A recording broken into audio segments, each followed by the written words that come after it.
No ar, Jornal da CUT. Olá Brasil, eu sou o André Acarini. O Jornal da CUT começa agora e hoje traz os seguintes assuntos. Nós vamos falar sobre a mobilização dos servidores públicos federais e vamos falar também sobre o PLC dos aplicativos. Pagamento por quilômetro rodado é o tema de hoje. Entenda o que diz o PLC dos motoristas sobre a remuneração. A partir de agora aqui no Jornal da CUT.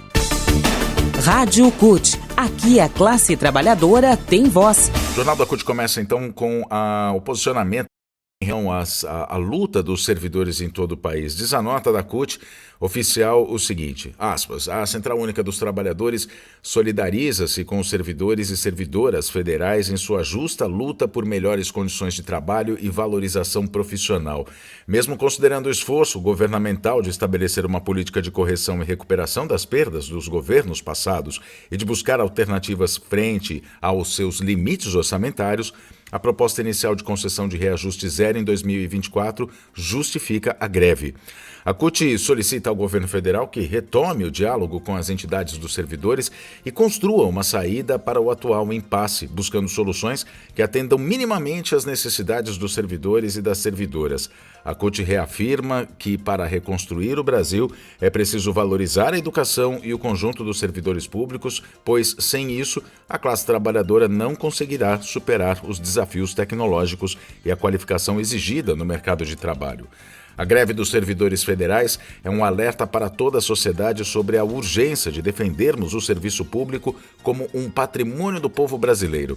A CUT seguirá firme ao lado dos trabalhadores e trabalhadoras dos serviços públicos e privados nessa batalha por dignidade, justiça e respeito aos direitos fundamentais e a valorização profissional, fecha aspas.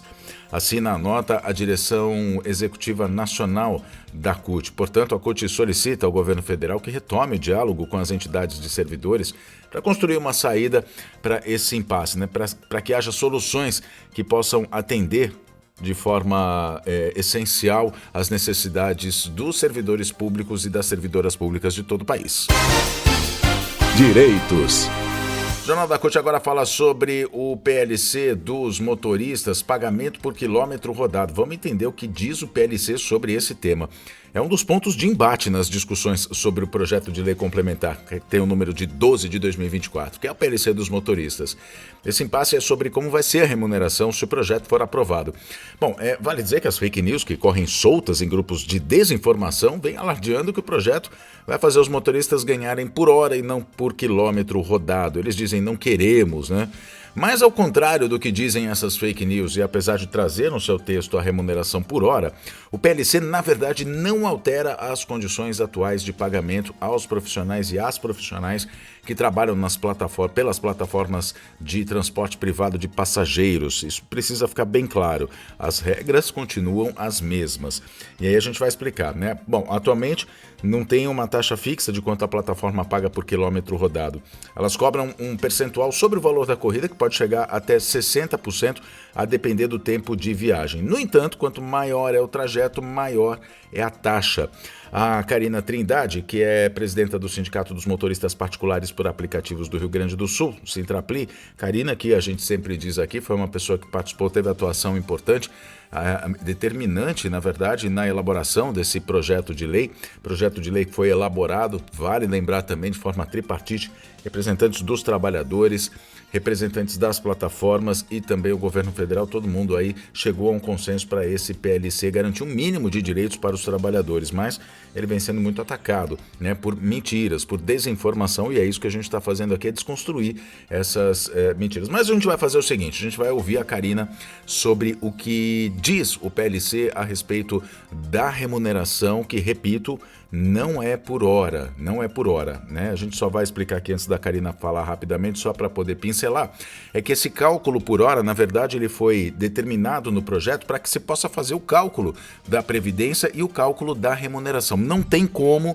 fazer um cálculo por quilômetro rodado com aquilo que vai dar proteção social para o trabalhador e aquilo que vai garantir a renda mínima de R$ 32,10. Tem que ser por hora esse cálculo, né? Não existe outra forma de ser. Aliás, R$ 32,10, que é o piso, não é o teto. Vale lembrar que todo mundo vai continuar ganhando mais do que esse 32, o que não pode é ganhar menos. Mas vamos ouvir então a Karina Trindade. Então, ele vai continuar sendo da forma que é hoje, né?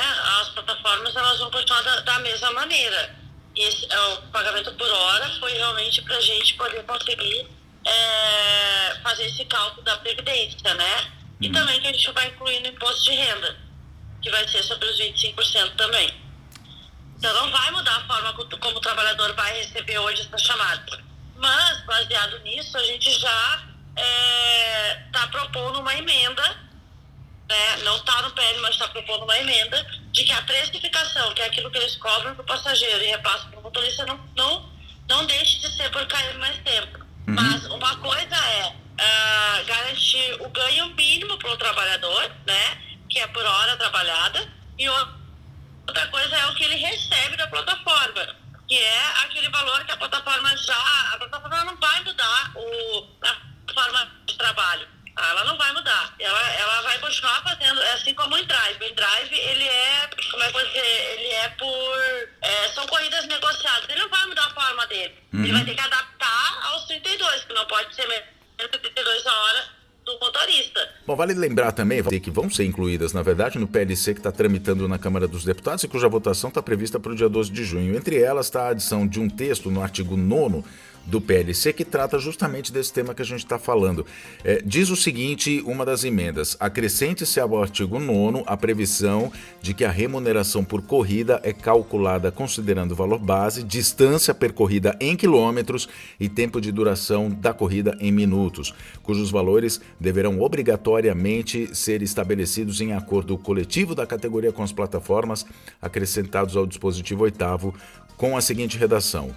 Aí vem o artigo 8º. A remuneração por corrida é calculada considerando o valor base, a distância percorrida em quilômetros e o tempo de duração da corrida em minutos, cujos valores deverão ser obrigatoriamente estabelecidos em acordo coletivo da categoria com as plataformas, o que já está ali na primeira inclusão, né? Bom, é o seguinte, a necessidade desse ajuste no texto do PLC se deu exatamente porque não houve na redação inicial a especificação de que o valor da remuneração continuaria sendo como é hoje e que o cálculo por hora tem como finalidade servir de base para a contribuição à Previdência e para garantir que a renda líquida não seja inferior ao equivalente ao salário mínimo nacional. Né? As entidades que defendem ou que estão propondo essa alteração, né? Essa emenda, na verdade, essa adição ao PLC, elas dizem o seguinte: a remuneração por corrida engloba o valor base, a quilometragem percorrida e o tempo gasto no trânsito, seja em movimento ou em situações de engarrafamento, e consiste em uma preocupação central para os motoristas de aplicativos, porque o desgaste do veículo decorrente do uso intenso e da exposição prolongada ao tráfego urbano é uma realidade que não pode ser ignorada. Diz ainda, né, as entidades que a inclusão, dizem, né, que a inclusão da emenda preenche uma lacuna no projeto, garantindo que a remuneração dos motoristas de aplicativos seja tratada de forma abrangente e equitativa, de forma igual, levando em consideração não apenas os custos operacionais, mas também as condições reais de trabalho enfrentadas por esses profissionais no dia a dia. Bom, é o seguinte, né?